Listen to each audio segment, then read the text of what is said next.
Welcome to another episode of Consumer Protection and You with Ryan Lippe. Today we're going to be talking about consumer tips during the winter months, so stay tuned.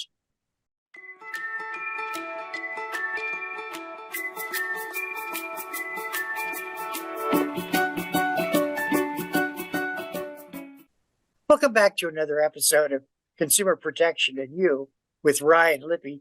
Ryan Lippe is a consumer educator with the State of Ohio Attorney General's Dave Yost office.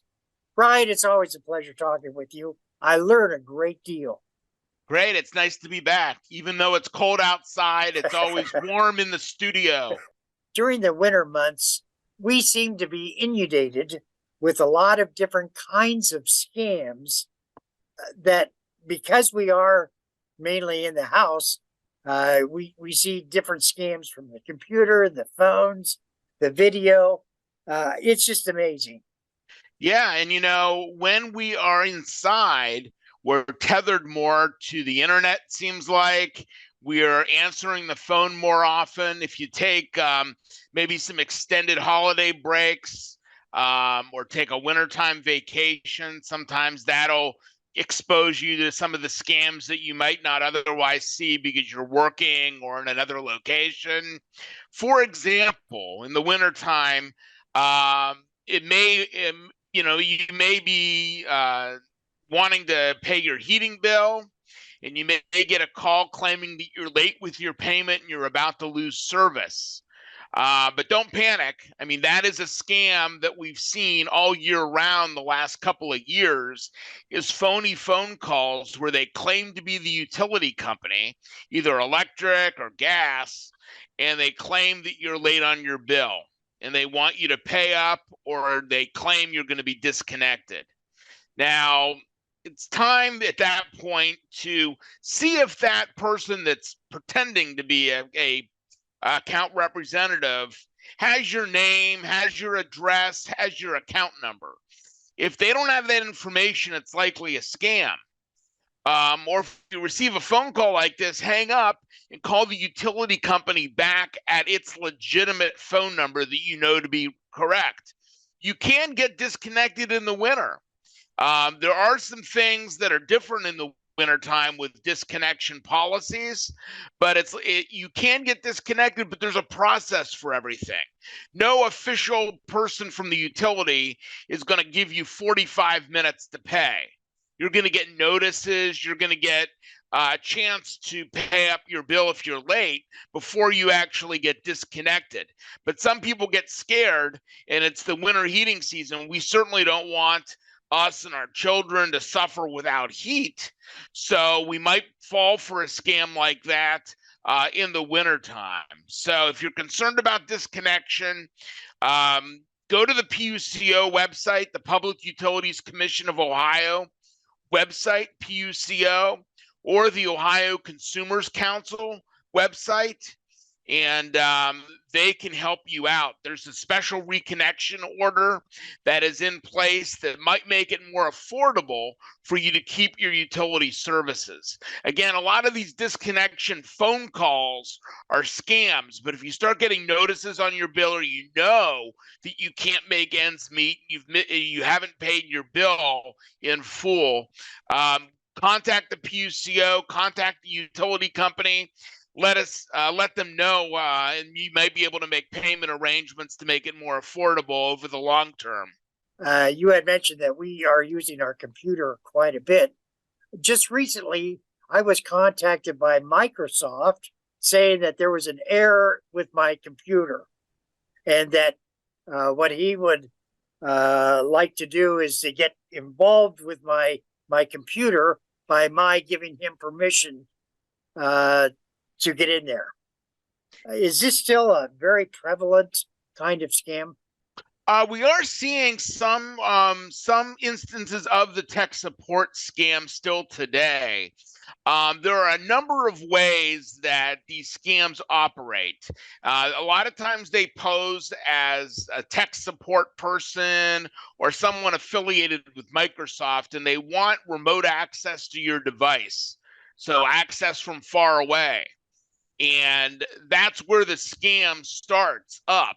and then they end up deleting and depleting money out of your bank accounts through being able to access your internet and through your portal, so to speak. So it's very important that you not give remote access to a stranger.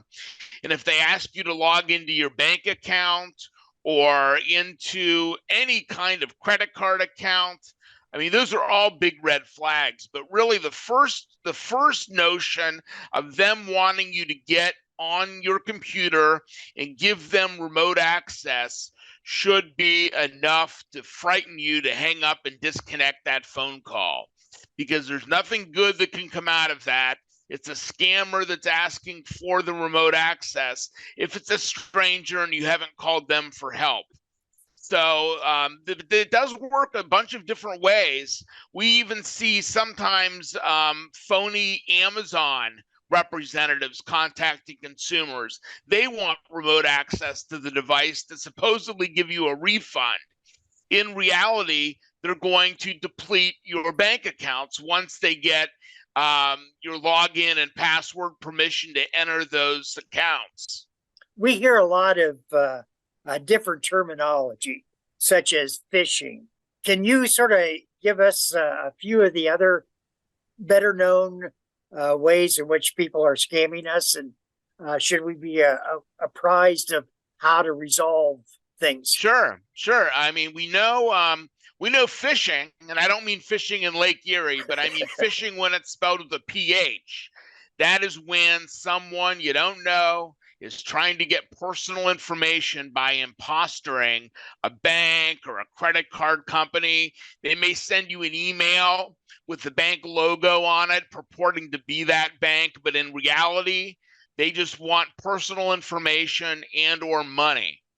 So they want you to get scared or get motivated to click on a link in the email.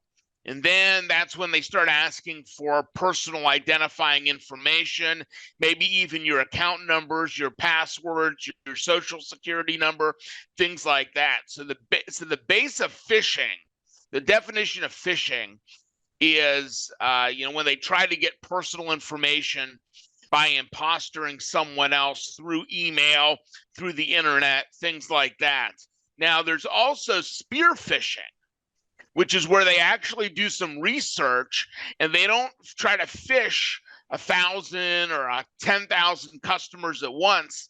They are looking at attacking you as an individual. So they may know some information that they've gleaned online or through a database or through the internet.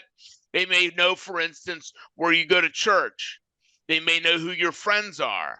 They may know the email addresses of some of you and your relatives and friends. They may know some of your hobbies. So spear phishing is when they really hunker down, they do their research, and they target specific individuals for specific information.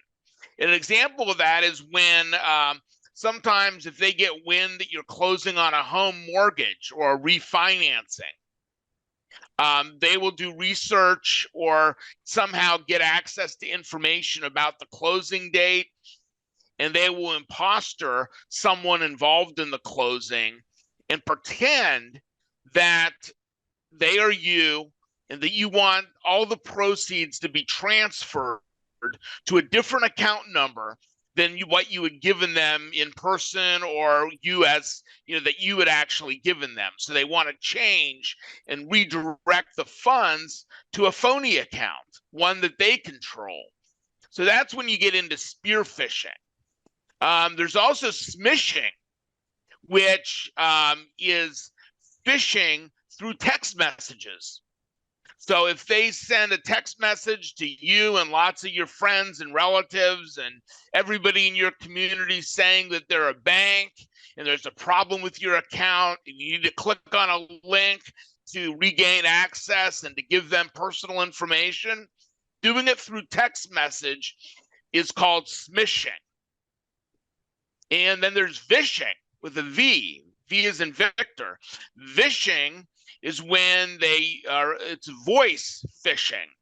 So they may use a they may use an automated system, or they may leave a message on your answering machine, or they may use voicemail to try to get information from you. So they're all based off of the word phishing, though. And phishing, when it's spelled with a PH, is trying to get personal information out of you under false pretenses. Well, you brought up a good point. Occasionally I hear ads on some of the radio stations that unless you get this kind of protection, internet protection, people can come and steal your homes. They can make loans on your homes. And let's just suppose all of a sudden I found that there's a $50,000 loan against my home. Am I really responsible for that, or is that the responsibility of the bank or whoever instituted the loan? Well, the problem with it is it creates a mess that you have to clean up. And so if you have a service that you pay for, they may be able to clean it up for you if you meet the qualifications of whatever program or protection you're enrolled in. But if you don't have one, then you have to work that out on your own or through contacts like the Ohio Attorney General's office. We have an identity theft unit where we actually help victims rectify the effects of identity theft. Some people learn about identity theft through looking at their credit report and seeing a strange bank or a different mortgage company or a loan they've never taken out. And that's very serious. The good news is if you catch it early, especially, if you catch it and bring it up to the bank, the credit card company, the credit reporting agencies, if you do your work to the best you can, most likely it'll get cleared up. But they say an identity theft happens. They used to say every 2 seconds. I just saw a commercial yesterday that said every 3 seconds an identity theft occurs somewhere to someone. And so if you are a victim, you're not alone. We can help you if you give a call to our office. And the phone number for the Ohio Attorney General's Help Center is 800-282-0515.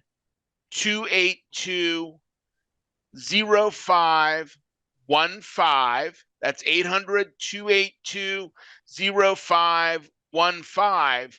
Or if you want to find out more about our identity theft service, which is totally free to Ohioans, or you want tips on how to be more proactive in controlling and preventing identity theft, as well as what to do if it happens to you, go to our website. The website for the Attorney General's Consumer Protection section is www.ohioprotects.org. So those are really good resources.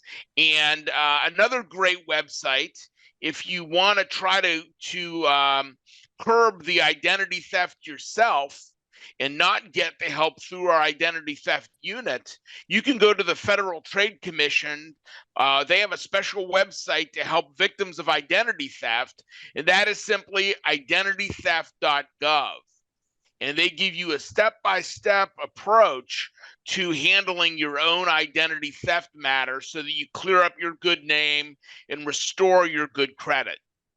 In the Attorney General's office, I'm assuming that there's a lot of different complaints.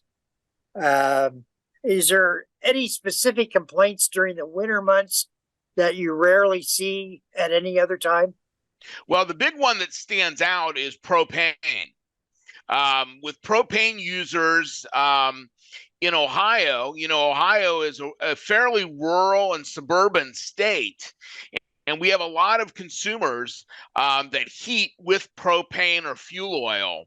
And with supply chain issues and driver shortages, it's especially important for propane users to prepare properly throughout this winter heating season.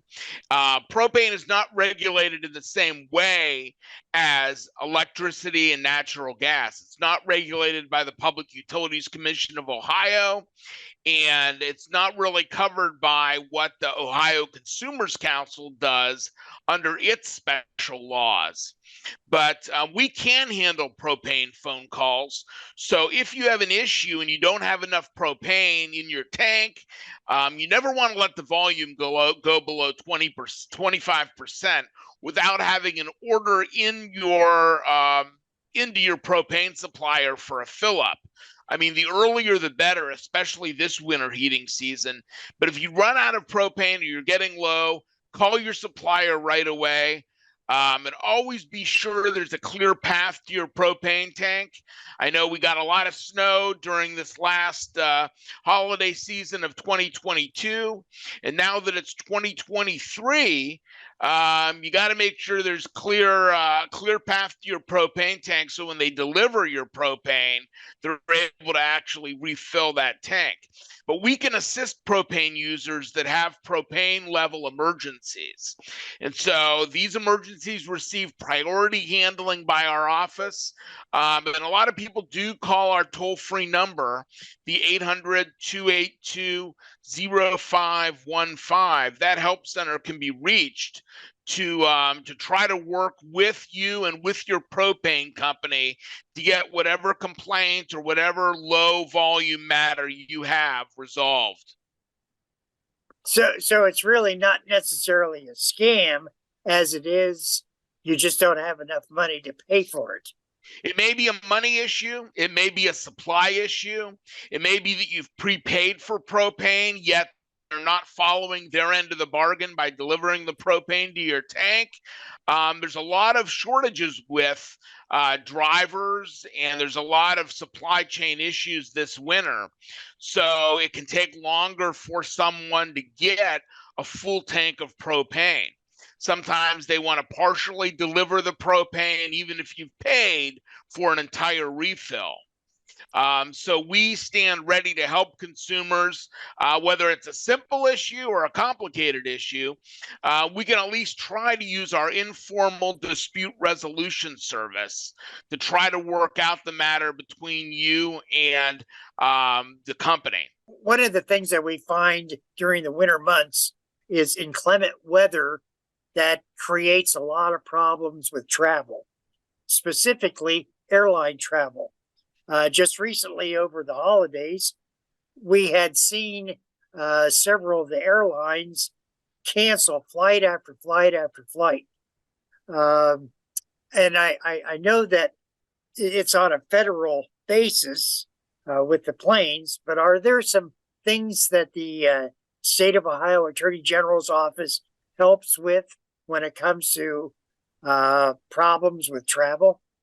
You know, a lot of that is probably regulated by the Federal Aviation Administration and the U.S. Department of Transportation. But certainly we want people to get the official information on what their consumer rights are, because there are a lot of, I hear a lot of reports.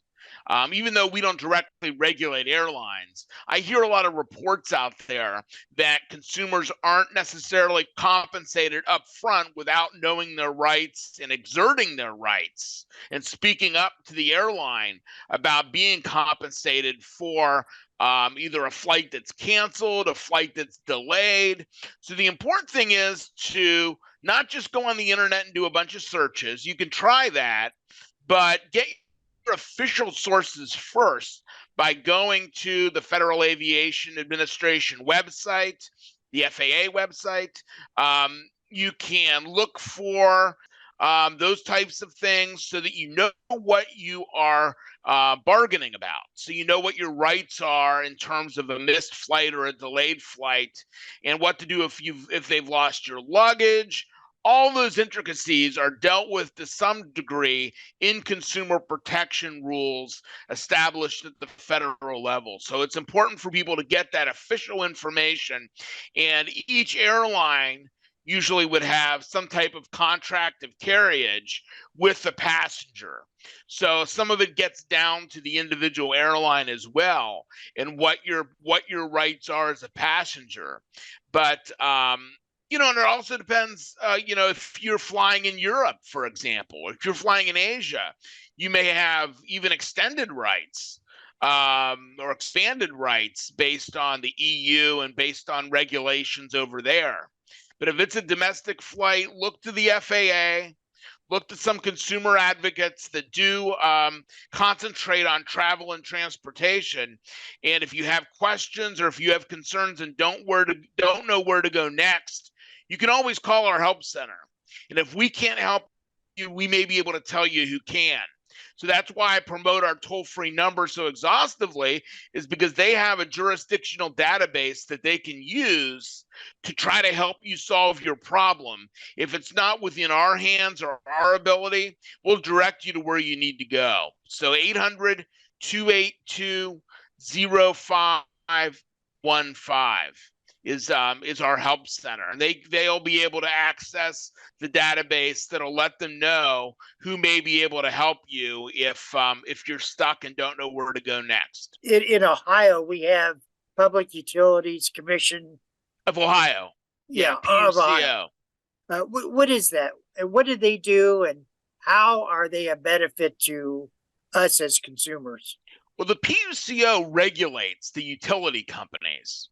And I don't want to overstep myself because they're a different state agency than us, but they regulate investor-owned electric companies, natural gas companies, telephone companies.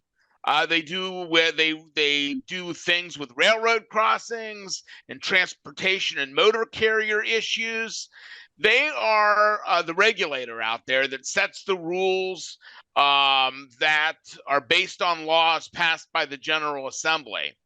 And so they are able to control to some degree the rules of the game for the utility companies when they deal with consumers. So they need to balance the interests of the utility company and its shareholders, along with all the different consumer groups. We've got commercial groups, we've got small businesses, we have industrial customers, we have individual consumers like you and me. And so they have to balance all those interests when they formulate rules in order to protect all parties involved. So they are not just a consumer organization. The Ohio Consumers Council is the residential consumer utility advocate. And they are the ones that are there going to bat for the residential interests in cases at the Public Utilities Commission of Ohio. The PUCO is the one that ultimately makes the decision about the profitability of companies when it comes to their regulated side of their business, what consumers' rights are, especially in the wintertime when disconnection comes into play more often. And so they're the rule makers. And then the Ohio Consumers Council, they're the residential utility consumer advocate, and they go to bat at the PUCO to protect the residential customers. There's a number of different resources for individuals who are having problems with your utilities, whether it's their own fault or whether it's just circumstance. Yeah, just like with any other kind of consumer complaint, you can always go to the utility company to try to work it out for yourself first. And if that doesn't work, you can go to the PUCO to get your complaint handled by someone in their call center. But try to work it out first. You might be surprised. For example, did you know that a lot of the utility companies, or at least some of the utility companies, have fuel funds that they're actually able to help their own customers in some cases? Now, it varies, and they're not required necessarily to have fuel funds in every case. But consumers should always do their research and find out from the utility company if they operate their own assistance programs. And there are usually community resources as well that you can go to if you need help. And if you're in dire straits in the wintertime, there are different elements within the community. Some might be United Way organizations, some might be other social service organizations, churches, Red Cross. There's a lot of different buckets of resources out there that try to come together to help people make ends meet and keep their service turned on and to keep them safe in the wintertime. So let's sort of summarize this. What are some key things that you would like individuals to know during the wintertime about scams or whatever? Well, the important thing is keep your antennas up for the red flags of a scam. If somebody calls you and tells you you're about ready to be disconnected, think to yourself, take a deep breath and say, wait a minute, there's a process for that. And it's obvious it's a scam sometimes because they're not following any kind of process. With energy savings and assistance efforts, look for problems in your home that can help you lower your electric and natural gas bills, like ceiling leaks around your doors, your windows, where pipes and wires enter your home. See if there are cracks or gaps in your existing caulking that need to be repaired. And think about a programmable thermostat as well. Lower your thermostat overnight or when you're not home, but a programmable thermostat can do a lot of good in a home. So you can program it according to what your demand is for air conditioning in the summer and heating in the winter. But definitely have your antennas up, especially with winter storms, because when it comes to repairs and improvements in your home, that's a very popular complaint category in our office. So make sure if somebody wants to do work around your home, check them out first with the Better Business Bureau, with the Ohio Attorney General's office, get estimates. And don't put a large amount as a down payment for any kind of repair services. Make sure you get your service done first before you give them the bulk of the money. You want to make sure you protect yourself and your money this winter. So while there's a lot of legitimate companies that can improve your home and help repair your home, be a little skeptical if someone comes door to door. Watch for high pressure tactics, do your research, take a deep breath, get more than one estimate for a lot of these big jobs. Hey, we're talking with Ryan Lippe. He's a consumer educator with the State of Ohio Attorney General Dave Yost office. Ryan, thank you. I always look forward to your shows. Wonderful. Thanks so much, Patrick.